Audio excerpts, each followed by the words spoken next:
تازه او مهم خبره ده. تورخم دروازه یو وار بیا د هر ډول تګ راتګ پر مخ تړل شوې.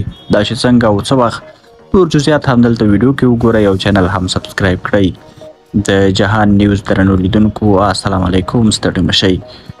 د تورخم دروازه یو وار بیا د هر ډول تګ راتګ پر مخ تړل شوې ده. پاکستانی لوري نن سهار یو وار بیا د تورخم دروازه د هر ډول تګ راتګ پر مخ تړلې ده. سرچینې د پاکستانی چارواکو له قوله ویلي دغه لار پاکستانی لوري د مهمو عملیاتو په موخه تړلې چې ښایي د ورځې تر پایه بیرته خلاص شي.